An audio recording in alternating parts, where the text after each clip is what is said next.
qu'est-ce que tu fous? Je fais du tri dans les affaires. Non mais tu peux pas faire ça plus tard. Bah, ça sort d'où ça? Oh la vache, la relique! Ah, je savais pas qu'on en avait encore. N'empêche, la 3D ça a complètement disparu. Bah, en même temps, faut dire que c'était pas si fou que ça, hein. Ça a augmenté surtout le budget et le prix des billets. C'est vrai que vu comme ça, c'était pas génial. C'est mort dans l'œuf en fait. C'est mort dans l'œuf? C'est pas mort dans l'œuf? Ah bon? Tu sais depuis combien de temps ça existe, la 3D au cinéma? Je sens que je vais vite le savoir. Et vous, à votre avis, ça existe depuis combien de temps, la 3D au cinéma?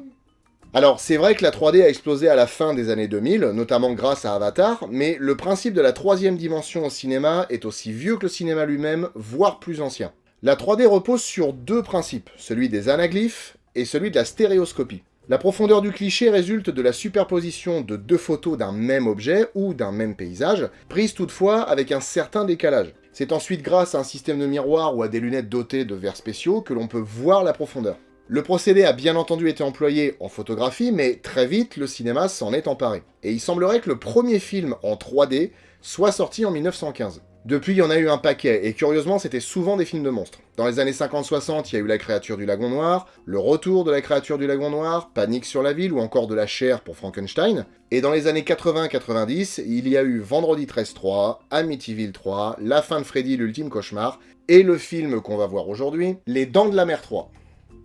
Que j'ai aussi en Blu-ray, parce que j'aime ça. Eh, mais moi aussi je l'ai! C'est pas le meilleur investissement que vous ayez fait. Salut les gars, qu'est-ce que vous foutez là? Bah moi j'ai Romain qui m'a appelé et qui m'a fait Yo, Bifiz, y a Flo qui va parler des Dents de la Mer 3 J'ai jamais dit ça. Quelle partie? Yo! Ah, À tout hasard, vous vous seriez pas dit que ce serait pertinent de me prévenir avant, non? Oh bah si tu veux, je me casse, hein. Mais non, reste. Et de toute façon, maintenant que vous êtes là, je vais pas vous foutre dehors. eh ben bonjour l'ambiance! Les Dents de la Mer 3 est un film d'horreur évidemment états-unien, produit par Universal, qui je l'espère ne va pas nous striker la vidéo, et qui est sorti le 21 décembre 1983. Décidément, Les Dents de la Mer et Noël, c'est une vraie rengaine, et il y a beaucoup à dire sur son réalisateur et ses scénaristes. Le réalisateur, Joe Alve, a commencé comme directeur artistique, puis est devenu chef décorateur et réalisateur de seconde équipe. Et sa carrière a toujours été étroitement liée à la saga Les Dents de la Mer. Il a travaillé comme décorateur sur le premier film, et comme décorateur, producteur associé et réalisateur de seconde équipe sur le deuxième. Pour le scénario, Universal a fait appel à deux personnes. Carl Gottlieb, qui avait écrit les scénarios des deux premiers opus et jouait Meadows dans le premier film, et Richard Matheson, un écrivain et scénariste états-unien dont les romans ont souvent été adaptés au cinéma. Parmi ses adaptations les plus connues, on compte L'Homme qui rétrécit, qui va d'ailleurs avoir un remake avec Jean Dujardin apparemment. Je sais pas si c'est toujours prévu, mais en tout cas à une époque c'était dans les tuyaux. Il y a aussi Je suis une légende qui a été adapté 3 fois. Une fois en 1964 avec Vincent Price, une autre fois en 1971 mais sous le nom de Le Survivant avec Charlton Heston, et une dernière fois en 2007 avec Will Smith. Il y a aussi eu Les Seins de glace, réalisés par Georges Lautner avec Claude Brasseur, Alain Delon et Mireille Darc, et Real Steel avec Hugh Jackman. Alors Joe Alve, mis à part Les Dents de la Mer 3, il a rien réalisé, et Richard Matheson a dit, de son propre aveu, que son expérience sur Les Dents de la Mer 3 lui a laissé un goût très amer. Mais on verra ça plus tard. Le film commence comme tous Les Dents de la Mer, avec des fonds marins où quelque chose rôde. Une chose qui s'approche d'un mérou.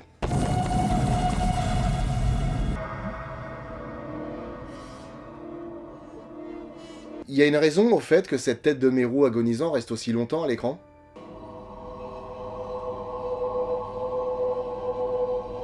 Non mais sérieusement, le plan dure 30 vraies secondes dans le film. 30 secondes d'un plan où on voit un nuage de sang et la tête d'un mérou qui flotte, je vous assure que c'est long.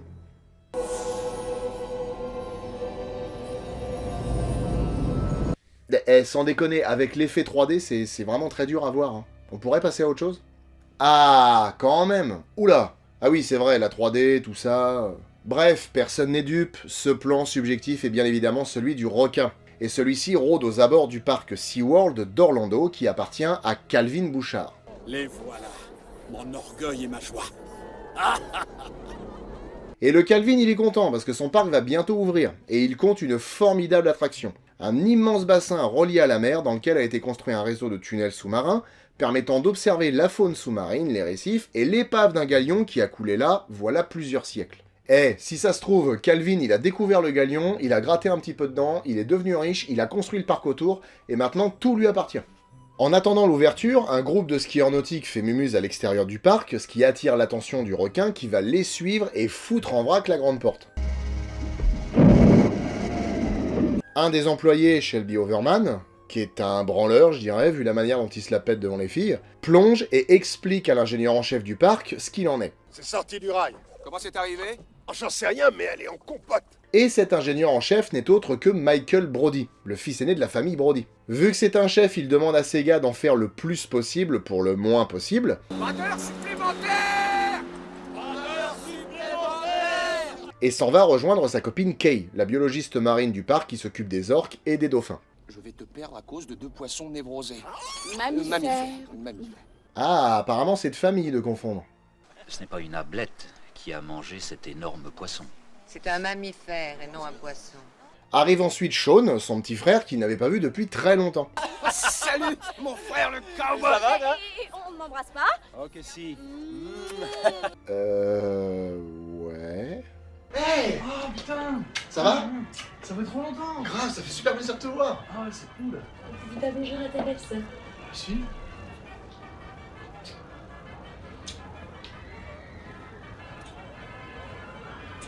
Oui, bon bah ça va, c'est bon, bah, on est tous très contents de se revoir. Bonne raison pour se récurer les amygdales. De son côté, Calvin accueille chaleureusement son ami Philip Fitzroyce, un aventurier chasseur qui filme ses exploits avec son second, Jack. Il vient nous filmer, travailler pour la télévision avec notre équipe scientifique. Et bah il va pas être déçu du voyage. Le soir venu, Overman fait 1 heure supplémentaire pour réparer la porte. Bon là du coup il la répare pas vraiment, hein. Il la ferme avec une chaîne et un cadenas. Malheureusement pour lui, le requin passe par là. Est-ce qu'on vient de voir un plan de l'intérieur de la gueule du requin? Flippant.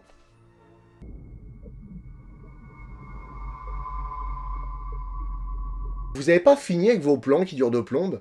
Juste une petite question comme ça, Flo, en passant. Tu comptes gueuler comme ça tout le long de l'émission? Il a raison, un peu d'amour, bordel de merde. Ah non, oh là, stop. Vous allez pas commencer à m'emmerder tous les deux. Et puis c'est un peu l'hôpital qui se fout de la charité, parce que dans vos émissions respectives, vous passez votre temps à gueuler. C'est pas du tout mon genre. Alors, je veux pas donner l'impression de prendre parti, hein, mais moi je suis d'accord avec Flo, je trouve que tu gueules vachement dans tes émissions. Ok, vous vous êtes ligués contre moi en fait. Ça va les gars, là, on vous dérange pas? Non mais je rêve. T'as pas besoin d'être désagréable. Mais est-ce que moi je vais les emmerder chez eux? Le monstre essaie de sortir, mais manifestement la chaîne est plus résistante qu'une porte automatisée de plusieurs tonnes. Donc il doit rester à l'intérieur du parc. Pour l'instant, Overman est manquant parce qu'il fait des heures sup. Et sa copine qui travaille au bar du coin s'en plaint à Mike. Est-ce que Shelby fait du travail en radio? En tout cas, pas sur un ordre de moi, il devait arrêter en principe avec les autres. Bon, lui dans l'idée il s'en tamponne, hein. Ce qu'il veut c'est caser son frère. Je vous présente mon jeune frère. S'il est parti traîner avec la salope du stand des souvenirs, j'en ai vraiment ras-le-bol ce coup-là. Mais il en a pas besoin, parce qu'il va se trouver une mignonne qui aime bien faire tomber les hommes. Thierry, vas-y, tu vas gagner. Bon, je sais pas ce que c'est que ce jeu, mais apparemment on emballe avec. Donc la petite Kelly se joint à eux, et... Tu n'as personne? Sans la moindre attache. Généreux et trop sentimental. C'est écrit dans mes yeux. Eh franchement, pourquoi se faire chier sur Mythique? Vous voulez conquérir le cœur d'une femme? Servez-vous de vos mains.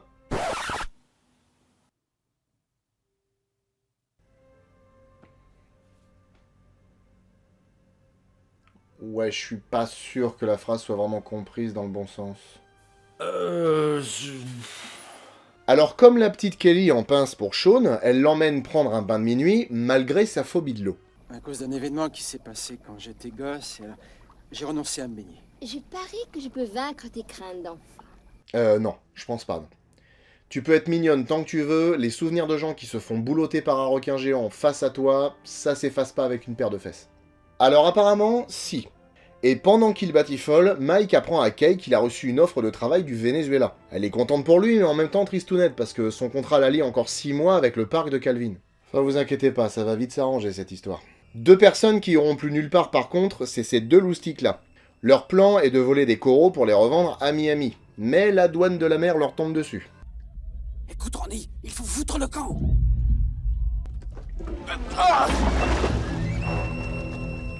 Et pendant ce temps, les 2 couples qui se sont retrouvés font mumus dans l'eau sans se dire que la mort rôde. Ah ouais, donc le requin cache même les preuves de son crime. Malin. Ah bah il faut bien, sinon on est poursuivi par des gars qui veulent nous faire exploser avec des bouteilles de gaz. Ah bah t'es là, toi, gros fumier. Eh, j'ai 14 de mes bouteilles qui sont portées disparues à la cave. T'as pas quelque chose à dire? Ah moi j'ai rien fait. Bref, le lendemain matin, c'est gueule de bois, discussion entre frangins, Et j'étais à 2 doigts de faire ça dans l'eau hier, et ça aurait été la première fois. 2 doigts, Ta gueule, Mike. échange cordial entre Kay et Fitzroyce, L'été dernier, nous étions tous les deux à cette conférence sur les lois de la mer. Ah oui, c'est vrai, à Helsinki, sauver les baleines. Est-ce qu'on pourrait prendre un verre et dîner ensemble ce soir?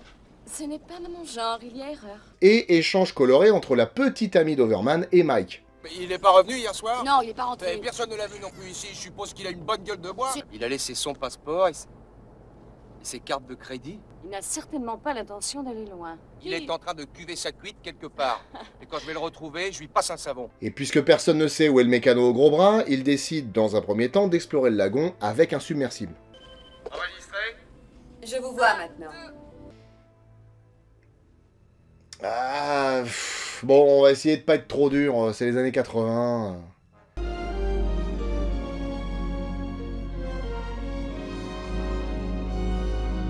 Ah tiens, ils avaient aussi des problèmes de fond vert il y a 40 ans. Le plan est d'explorer le centre du lagon parce que d'après Mike, Il est arrivé quelque chose, le courant l'a entraîné par ici, vers le centre du lagon. il commence alors par le galion espagnol mais ne trouve rien. Ah, bah le voilà! Heureusement pour eux, les dauphins les prennent en stop et les ramènent sur la terre ferme, sains et saufs, mais sur le fil du rasoir quand même. Le boss est prévenu qu'un requin avec un bourrelet dans le cou rôde dans son parc et il en faut pas plus à Fitzroyce pour monter un coup marketing. C'est peut-être un coup de chance. Si nous tuons cette bestiole devant la caméra, je sais qu'on s'arrachera ce reportage dans les médias. Mais Kay n'est pas du tout d'accord et propose autre chose. Vous ne comprenez donc pas qu'on pourrait être les premiers sur la planète à avoir vivant un grand requin blanc? Requins blancs sont des tueurs. Nous les connaissons, Mike! mon père, mon frère ainsi que moi. Alors Mike marque un point, mais Calvin est quand même séduit par le potentiel mercantile du squal. Alors il décide que le requin sera capturé. Le soir venu, Kay, Fitzroyce et Jack s'équipent avec des combinaisons, des caméras et du sédatif, et aussi un petit truc qu'il va falloir garder en tête. Ou en bouche, c'est selon. Des grenades. Mais un type dans les arsenaux de Sa Majesté me les fabrique. Ils vont au centre du lagon avec une barge et plongent. L'animal met du temps à arriver, mais fait une entrée remarquée en attrapant Kay par une de ses bouteilles. Fitzroyce vient à son secours et fait lâcher prise au squal qui se prend un harpon relié à une bouée dans l'aileron, histoire de le retrouver lorsque le sédatif que Kay lui injecte fera son effet. C'est un requin ou un avion, là? C'est un avion. C'est définitivement un avion. Résultat, le requin est à eux. Bon, il a l'air un poil crevé, mais avec un coup d'air dans les branchies, ça va mieux. Écarte-toi vite, attention! Mike, sors de l'eau! Bah, il a toujours l'air mort, cela dit. Bref, le lendemain, c'est la joie et la liesse. Le parc est ouvert, le public est en grand nombre, les attractions plaisent, les tunnels sous l'eau ont un énorme succès, Sean et Kelly font du bateau tamponneur, et il fait beau. Mais c'est pas assez pour Calvin qui demande à ce qu'on mette le requin dans un bassin pour que le public le voie. À propos, où en est le requin blanc? Il est dans un des bassins. Faut le mettre immédiatement dans le bassin numéro 6. Et malheureusement, il va mal le vivre. En même temps, ils ont foutu un grand requin blanc dans un pédiluve, tu m'étonnes qu'il clabote le truc. Donc, le petit requin est mort, Kay est dévasté, mais c'est loin d'être fini.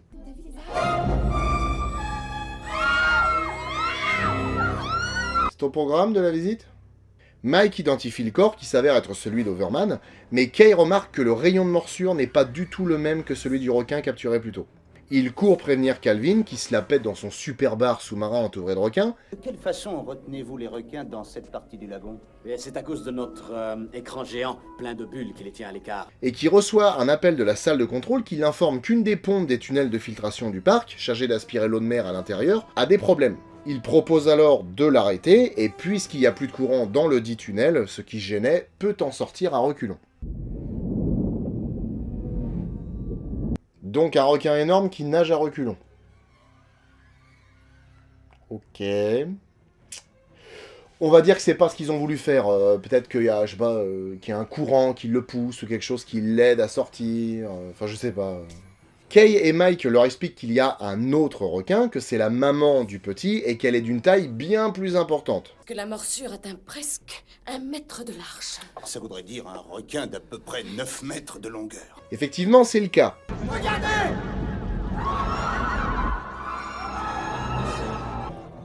Comment est-il entré là-dedans?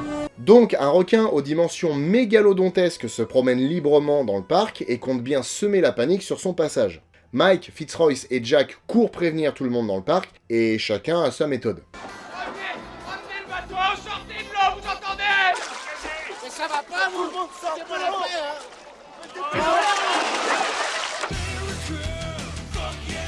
Ne vous inquiétez pas, je suis là pour vous aider. S'il vous plaît.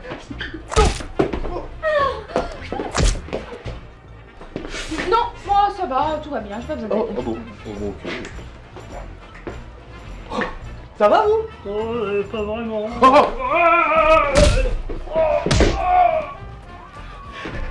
Ça va l'évacuation? Ça se passe bien?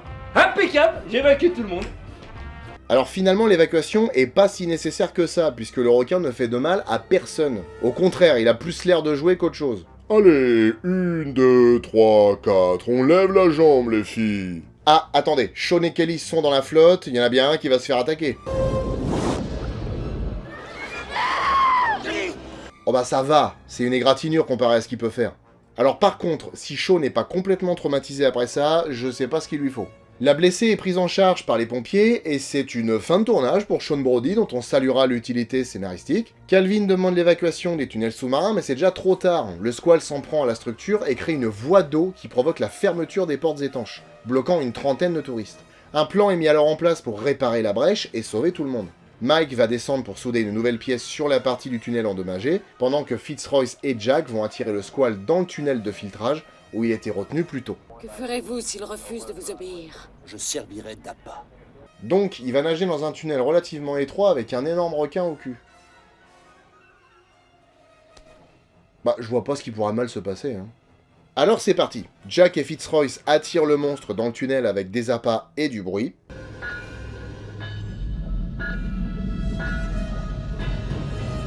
Oh la vache, et l'arrivée du requin, c'est quelque chose. Ah! Une fois que la bestiole est rentrée dans le tunnel avec Fitzroyce, Jack referme l'entrée, Mike descend et commence à souder. Mais la corde de sécurité craque, et voilà Fitzroyce à la merci de la monstrueuse mâchoire du requin. Il utilise sa canne explosive, ce qui devrait normalement mettre le requin dans un état de rigidité tonique, étant donné que la plupart des capteurs sensoriels des requins sont sur leur museau. Donc là, avec la petite explosion, il devrait faire une crise d'épilepsie. Enfin, c'est une image. Les requins font pas de crise d'épilepsie. Enfin, je crois pas. Je sais pas, j'ai jamais testé. Je vous jure que vous me fatiguez.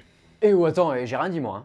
Bon, c'est peine perdue pour lui, la corde est pétée et puis la pompe a été remise en marche. Donc il doit lutter contre le courant trop fort qui le ramène dans la gueule du requin, qui le chope. Et c'est fini pour lui. Ah non, pas vraiment. Hein? Attends, j'ai pas compris là. Il était à l'intérieur de la gueule du requin. Mais du coup, il a été mâché par quoi? Y a pas de dents à l'intérieur?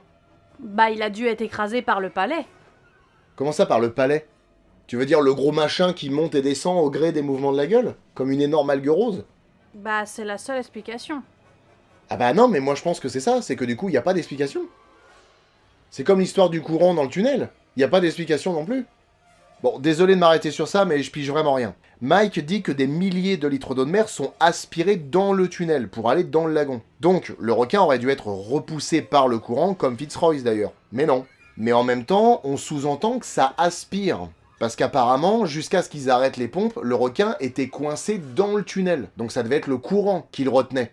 Mais du coup, le requin aurait dû être aspiré vers Fitzroyce, et lui-même vers l'échelle. Bon, on s'en fout.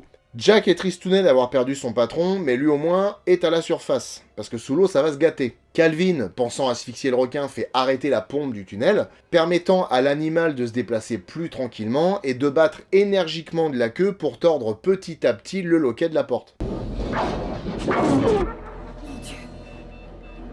Oh merde.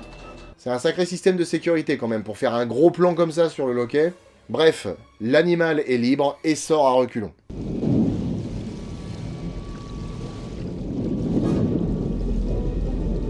Ah oui, donc ils ont vraiment fait exprès de faire un requin qui nage à reculons. Requin Gérard, un avis? M'en bats les couilles. Bon.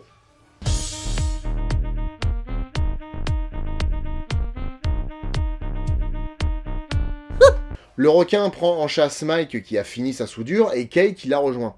Pourquoi elle l'a rejoint d'ailleurs?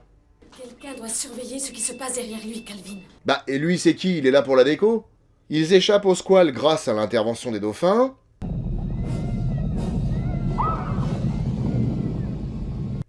Lui du coup c'est pas le plus malin. Mais leur intervention n'aura pas retenu le monstre très longtemps et nos deux héros lui échappent de très peu.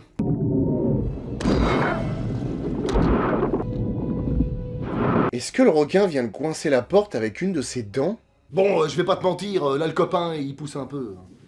Étant donné que Mike a bien fait son boulot, la pression revient dans les tunnels. L'eau est évacuée et les gens sont sains et saufs. Bon boulot les gars.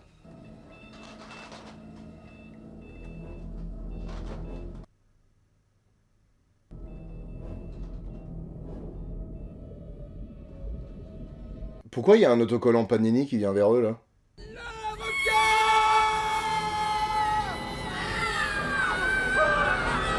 Non mais attends, c'est le requin qui vient vers eux là? Ah la vache, c'est chaud. Eh, sans déconner, même avec lui, on arrivera à faire mieux. Alors oui, on verra ça plus tard, mais effectivement, le requin vient défoncer la vitre de la salle de contrôle. Il chope un figurant, recule comme un Fenwick en charge qui peut pas reculer en tournant sinon sa charge tombe, parce que avec la hauteur, le poids crée un déséquilibre.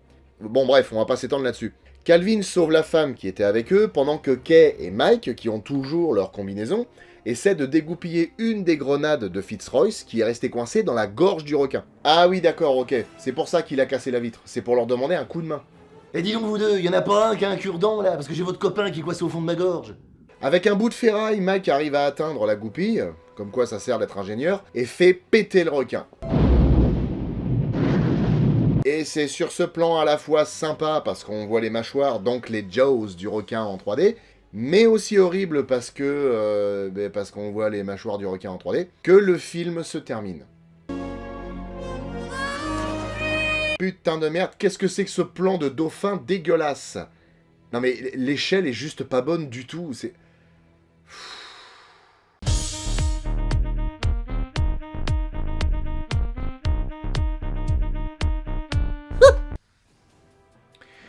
J'ai toujours trouvé que les Dents de la Mer 3 étaient pires que les Dents de la Mer 4.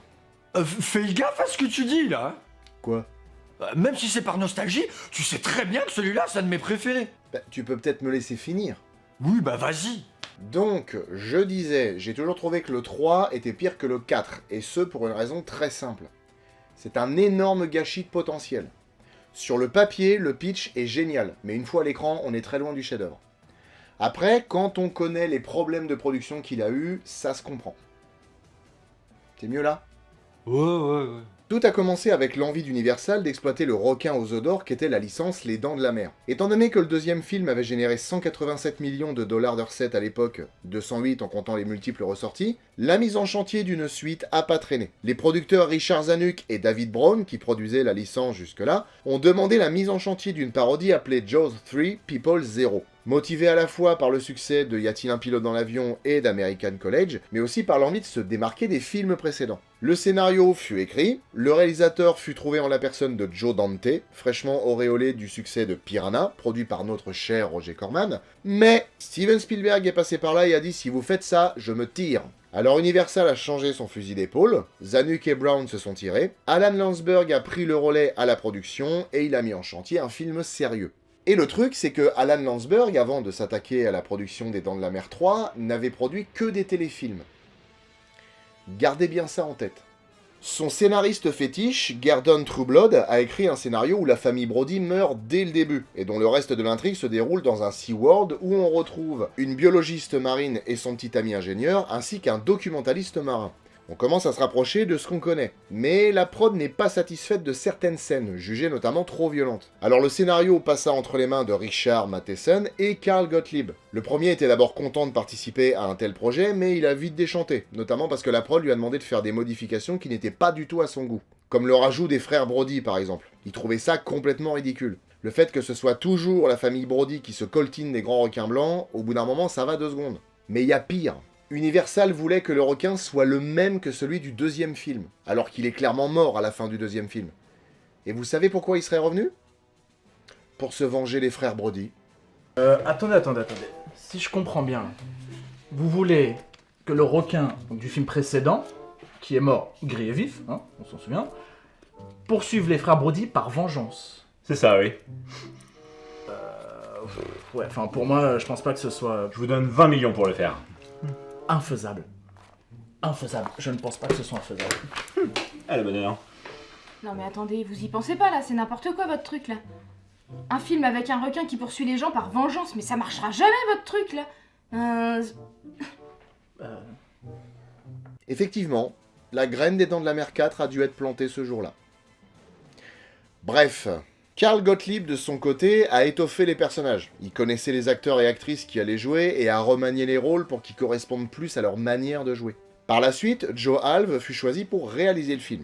Et comme il n'a eu que 2 mois pour tourner, il s'est affranchi de toutes les contraintes vécues sur les premiers films en ne tournant pas en mer mais dans le SeaWorld d'Orlando.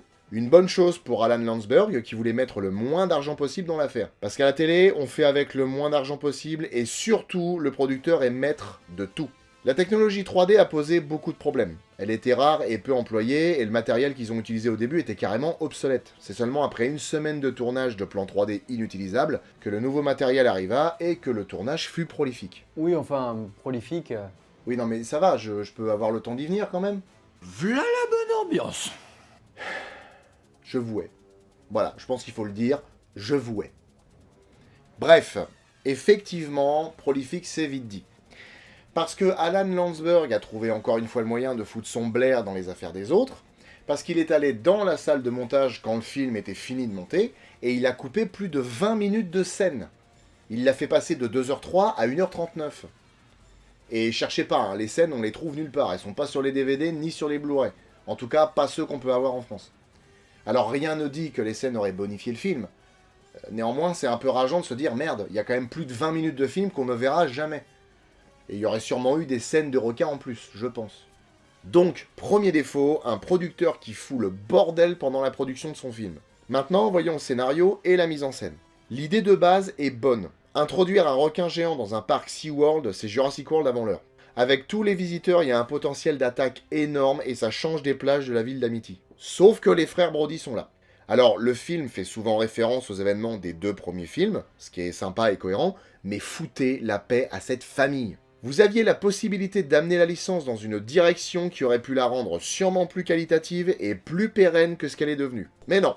Bon, par contre, je peux pas nier le fait que je trouve les interactions entre les acteurs bonnes. Ils se dégagent beaucoup de naturel de leur jeu et franchement c'est agréable. Les frangins jouent comme des gosses débiles, Calvin est par moments un type adorable et tout sourire, mais n'en reste pas moins un patron sec et directif. Fitzroy se la pète parfois, mais sinon il est pro et même compatissant. Honnêtement, je sais pas si je suis le seul, mais j'apprécie ces personnages, même s'ils sont parfois à la ramasse. Par contre, je me demande si à l'époque l'idée du jeune requin a surpris les gens. Parce qu'on se doute bien que c'est pas le requin principal. On passe de requin de ce gabarit à un petit poulet de 3 mètres. On n'est pas dupe, hein. Cela dit, quand on a une mère aussi grosse, on peut être aussi grand dès la naissance. D'ailleurs, cette maman, c'est un mégalodon, elle est colossale. Dans les Dents de la Mer, les requins ont toujours été énormes, mais là, franchement, c'est trop. Le pire, c'est que dans la VF, Fitzroy se dit...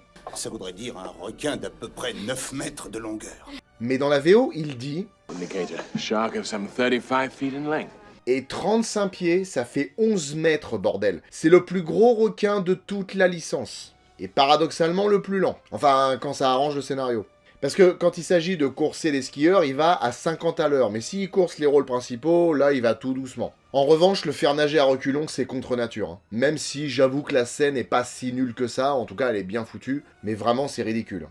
Par contre, le voir sortir comme ça à la fin, ça fait mal quand même. Il est immobile comme c'est pas permis. On dirait un tanker qui recule. Merde, ils auraient au moins pu lui faire bouger le corps ou la tête, je sais pas. Ah oui, alors par contre, il y a une question que je me suis toujours posée, c'est comment ce requin fait pour être aussi gros alors qu'il ne bouffe rien? Parce que si on regarde bien, mis à part les 2 débiles qui ont l'air d'avoir été gobés, et encore, on sait pas ce que le requin en a fait, hein, il les a peut-être mâchés puis il les a laissés dériver, il bouffe personne. Overman est simplement en morceaux, Fitzroy reste coincé, le mec de la salle de contrôle est juste mâché, et Kelly est simplement blessé. D'ailleurs c'est dingue ça, parce qu'il lui fait une petite balafre alors qu'un homme adulte peut tenir dans sa gueule. Bon, cela dit, c'est pas le truc le plus dingue qu'il fait avec ses dents, hein. Tenir la porte avec, par exemple, c'est extraordinaire. Surtout que, pour la retenir comme ça, il faudrait qu'il fasse un... Puis vu la rigidité du machin, je suis pas sûr qu'il y arrive. Hein. Eh ben non, regarde comment j'ouvre ma bière. Dans le même genre, il y a la scène du canot pneumatique. Si le requin mordait vraiment le canot par en dessous, il apparaîtrait à la surface. Au moins le museau.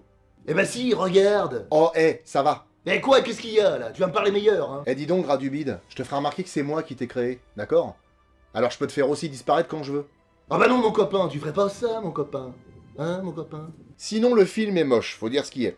Les contours de l'image sont presque toujours flous, j'ai l'impression qu'on distingue le décalage 3D de l'image sur les bords, on voit vite fait un espèce de prisme bleu et rouge. Certaines scènes sont floues, la mise au point est pas bonne, on dirait nos vidéos des fois. Sévère, mais juste. Toujours est-il que j'ai du mal à voir l'intérêt de la 3D pour cette production, si ce n'est de servir d'argument marketing dans les bandes annonces pour susciter l'intérêt du spectateur. Un effet de mode qui contamina de nombreuses productions durant les années 80, souvent dans le cinéma horrifique, avant de connaître un regain d'intérêt à la fin des années 2000. Et autant cela n'était pas une bonne idée il y a 40 ans, autant aujourd'hui, ça n'a pas vraiment changé. Oui, car malheureusement, la 3D n'est que trop rarement utilisée à bon escient, trop souvent réduite à une fonction de divertissement au détriment d'une mise en scène inspirée, un gadget permettant de faire grimper le prix des billets pour la rentabilité d'un long métrage. J'aime pas vraiment la 3D. C'est sévère vis-à-vis de la 3D, mais... c'est juste. Et les scènes d'action sont molles, mais molles. Quand le petit requin manque d'attaquer Kay qui a lâché son dauphin, c'est plat. Elle est posée là et elle attend qu'il arrive. Bon, il y a quand même certaines idées de mise en scène qui sont pas mal. L'arrivée du requin géant à travers une eau noire quand Jack et Fitzroy l'attirent dans le tunnel est cauchemardesque. Bon, c'est vite désamorcé par le fait qu'il a l'air aussi actif et mobile qu'un 38 tonnes le fera à main serrée, mais ça fait son petit effet. Par contre, les grognements, c'est en trop, mais je pense que ça a été ajouté pour renforcer le côté monstre. À mon sens, le meilleur effet de mise en scène reste l'idée de filmer de l'intérieur de la gueule de l'animal. Quand Overman se fait tuer, on voit les mâchoires se refermer sur un nuage de sang. C'est claustrophobique et horrible.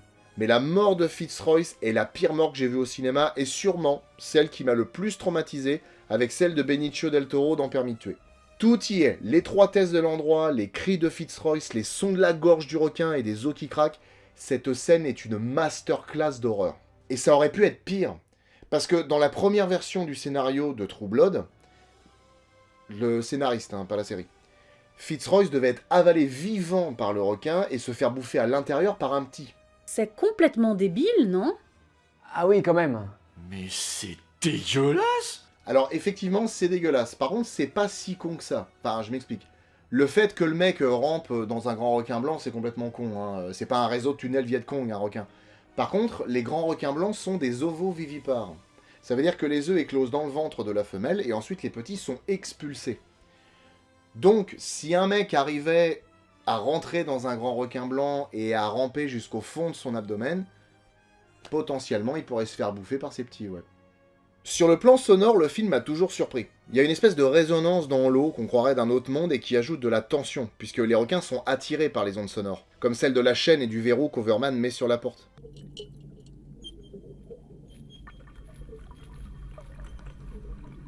Même chose dans cette scène, le mec sur le canot sent des remous. Alors il s'en plaint, et l'instant d'après, la lumière de son pote disparaît et on entend un bruit sourd.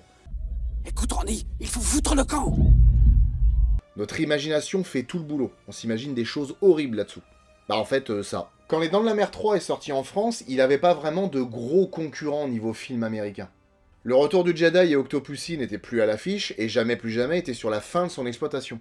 D'ailleurs, cette année-là, on pouvait voir 2 James Bond avec 2 acteurs différents. Par contre, niveau film français, il y avait une rude concurrence. Les compères de Francis Weber dépassaient déjà les 4 millions d'entrées, et Ciao Pantin, qui est sorti le même jour que Les Dents de la Mer 3, allait réunir 3,8 millions de spectateurs. Résultat, Le Requin en relief n'a fait qu'un peu plus de 1 100 000 entrées en France. Ce qui, comparé aux 2,9 millions d'entrées du deuxième film, est quand même pas terrible. Comparé aux 6 200 000 entrées du premier film, il y a de quoi se planquer entre 2 anémones et plus jamais bouger. Par contre, comparé aux 840 000 entrées du quatrième film, on se dit que c'est pas si mal. Mais Universal l'a quand même considéré comme un succès, étant donné qu'il a rapporté 87 millions de dollars dans le monde, dont 45 aux États-Unis. Comme tous les autres films de la licence, c'était un blockbuster. Il a coûté la bagatelle de 20 millions de dollars de l'époque. Alors ça varie suivant les sources, mais on est à peu près dans ces environs-là. Soit 60 millions de dollars d'aujourd'hui. Alors aujourd'hui, ça ferait pas beaucoup, mais pour l'époque, c'était vraiment énorme. Par contre, avant qu'on aille plus loin, il faut que je vous prévienne au sujet d'une chose. Certaines des images d'archives que vous allez voir nous ont été gentiment prêtées par la chaîne Mr. Adam York 1. Il s'avère que ce monsieur a été une des nombreuses personnes à travailler sur les effets pratiques du film. Et à l'époque, il a tout filmé avec son caméscope. Si jamais vous vous sentez l'âme musicale, n'hésitez pas à aller voir sa chaîne parce qu'il est aussi chanteur et compositeur et ses morceaux sont vraiment très bien. La quasi-totalité des scènes sous-marines ont été tournées dans un énorme réservoir d'eau douce construit pour le film. D'après Joe Alve, c'était un studio sous l'eau. Il était équipé d'un réseau d'éclairage pour les séquences de jour et pour les séquences censées se passer de nuit, une énorme bâche était suspendue au-dessus du bassin pour assombrir l'eau. Et pour la seule fois sur un tournage des Dents de la Mer, les animatroniques n'ont pas eu la moindre panne. Et ça aussi, ça facilite un tournage. Alors par contre, des animatroniques, il a failli ne pas y en avoir. Parce que Landsberg, étant du genre très Picsou, je pense que vous l'avez compris, a voulu rogner au maximum sur les dépenses. Donc, quand Joe Alve lui a parlé de la fabrication du requin, l'échange s'est à peu près passé comme ça. Pour la fabrication du requin, on fait comment? Quoi, la fabrication du requin? Non, écoutez, on ne fabrique que dalle. J'ai tourné des documentaires sur les requins, on récupère tous les stock shots et c'est marre. Mais il y a un moment où les requins, ils mangent des gens, hein. Eh ben, on enverra une équipe filmer des requins qui bouffent des mannequins en mousse et puis ça ira bien. Attends. Et pour ce connard de producteur là qui se fait bouffer les baloches, eh ben, je ferai la scène. Ok, d'accord. Finalement, Alve a eu gain de cause, mais Landsberg a quand même trouvé le moyen de rogner sur autre chose. On va voir ça après. Pour le petit requin, l'équipe a fabriqué 2 animatroniques, un partiel et un complet. Le partiel a notamment servi pour la scène d'attaque du galion, quant au complet, il a servi dans cette triste scène où il est aussi rigide que risible. D'ailleurs, à bien y penser, c'est pas un animatronique, c'est plutôt une marionnette. C'est même un cadavre. Pour la maman géante, il y a un truc assez curieux, c'est que les témoignages de l'équipe se contredisent. Certains disent qu'il y avait que la moitié d'un requin adulte, et d'autres disent qu'il y avait une réplique grandeur nature. Eh ben je suis désolé, mais même si les images sont pas d'une grande qualité, on voit clairement un requin entier là. Et dans cette scène, on voit bien qu'il est tout entier, et que c'est pas une miniature, puisque les plongeurs servent d'échelle. Mais je comprends ce qui déroute, parce que l'équipe a aussi utilisé une miniature d'1 mètre pour les scènes où il bat de la queue pour ouvrir la porte, et ils l'ont placée dans une miniature du tunnel. D'ailleurs, c'est pas la seule, hein. Une autre miniature a été utilisée pour la scène de fin. Elle était immergée dans un petit bassin et chargée d'explosifs. Et pour les fameuses scènes tournées dans la gueule, l'équipe a fabriqué une mâchoire avec une extension qui permettait de filmer de l'intérieur. Une chose que je trouve particulièrement dingue, et c'est d'ailleurs quelque chose que j'ai oublié de dire dans l'épisode sur les Dents de la Mer 4, c'est que de tous les animatroniques de la licence, je trouve qu'il n'y a que celui du premier film qui a de la gueule. Je veux dire, on est en 1983, soit 8 ans après la sortie du premier film. Les technologies ont évolué, le design aussi. Alors comment se fait-il que de film en film, les requins soient de plus en plus moches? Le pire, je dirais, c'est pour le 4. Il est sorti en 87 et Aliens en 86. Tu vas pas me faire croire qu'il pouvait pas demander à Stan Winston de faire quelque chose. Bon, c'est vrai qu'à cette époque-là, il était pas mal occupé sur le tournage de Predator. Trêve de digression. Ce requin, on ne le voit pas que en animatronique. On le voit aussi en miniature et en numérique. Et les effets spéciaux de ce film sont légendaires. Même ceux du 4 étaient mieux faits. Comment se fait-il qu'on ait ce genre d'horreur dans un film avec un budget pareil? Eh ben c'est simple. Parce que Alan Landsberg, encore lui. À la base, les effets numériques comme ceux des visiteurs dans les tunnels ou alors les déplacements du requin devaient être faits en composition vidéo, par une société nommée Private Stocks Effect. Pour vous expliquer la composition vidéo au plus simple, c'est un plan qu'on réalise en filmant indépendamment les uns des autres, le premier plan, le deuxième plan et l'arrière-plan. Ensuite, via un appareil appelé l'Ultimate, on va filmer les 3 résultats pour en faire un seul. Mais à l'époque, c'était inédit. De plus, ils ont aussi utilisé la stop motion pour animer le requin, et il en reste un plan dans le film, celui-là. Le côté saccadé ne trompe pas. Donc, la société travaille sur les effets spéciaux du film, ça se passe très bien, et à 10 semaines de la sortie du film, Alan Landsberg déboule et dit « Stop, vous dégagez, vous prenez la suite, parce que vous êtes moins cher. » Seulement les mecs lui ont dit « Non mais attendez, il reste 10 semaines, faut qu'on recommence tout à zéro, et on n'a plus d'argent, on fait comment ?»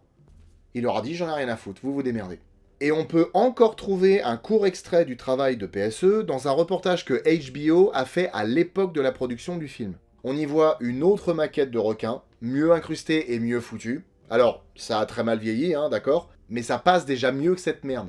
Par contre, à propos de cette scène, vu le temps que le requin met à venir, je pense que les personnages auraient largement eu le temps de faire ça.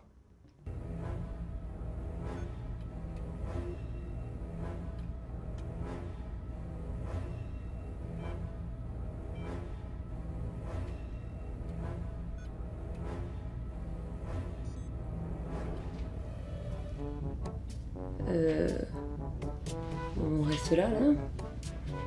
Non, je pense qu'on peut y aller là. Hein. Vous êtes sûr? Parce que il arrive quand même. Ah, mais on a le temps là. Après, c'est vrai qu'il vient, mais... Ouais, mais il sera pas là tout de suite. Non, je pense qu'on peut y aller là.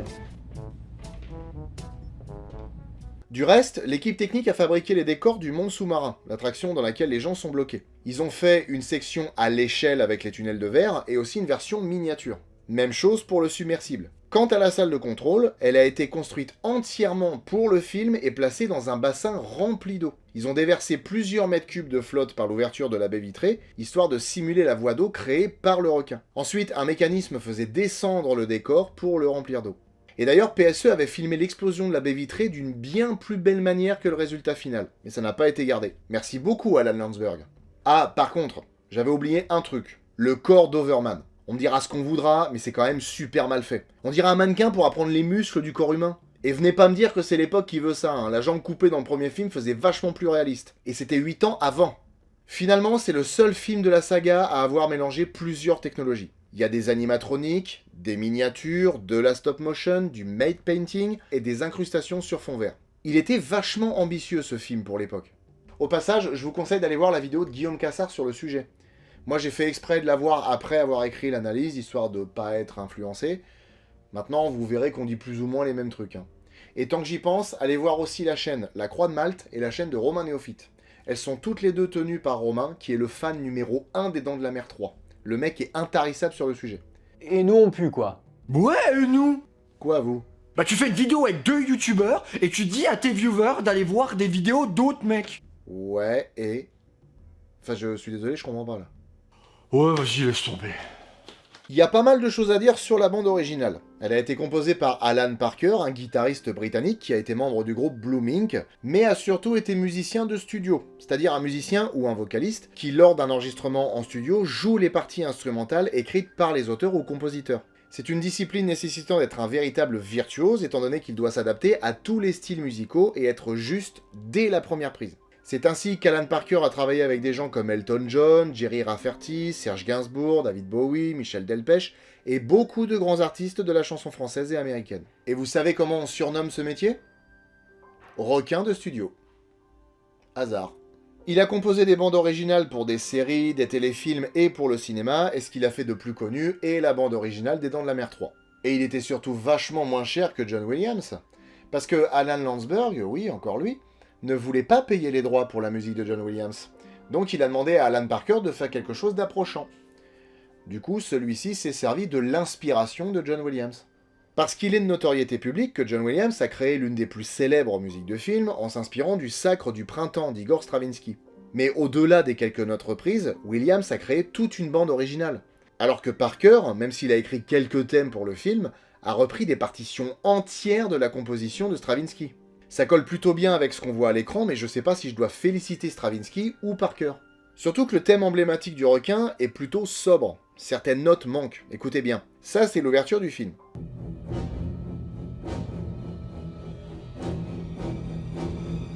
Ça, c'est celle du premier film.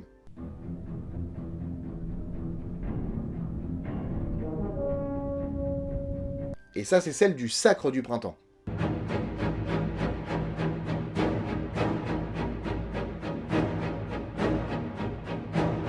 C'est plus parlant, je pense. D'ailleurs, tant qu'à parler de l'ouverture du film, vu la typo du titre, j'aurais plutôt mis ça comme musique. Bon, je vanne, mais ça n'empêche pas le thème d'avoir un vrai impact. Que ce soit au moment où Kay et Michael sont poursuivis par le jeune requin,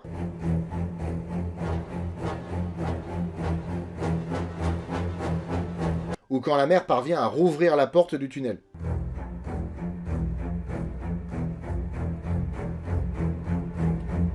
Il prend même des tournures inquiétantes et horrifiques lorsque la mer attaque.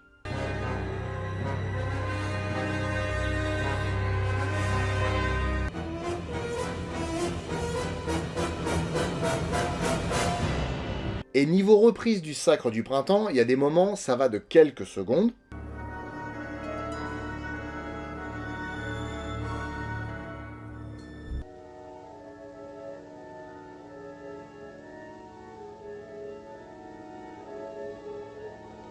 à des morceaux entiers, notamment lors de l'acte final.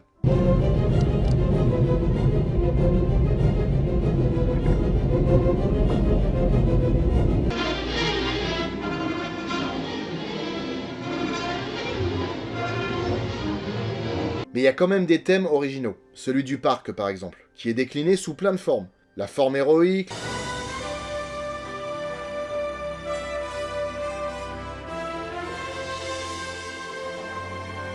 la forme horrifique,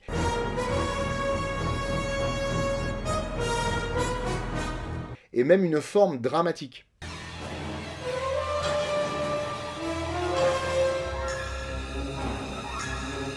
Il y a aussi celui de Kay et Michael, un beau thème un peu fleur bleue, plein de bonheur et d'amour.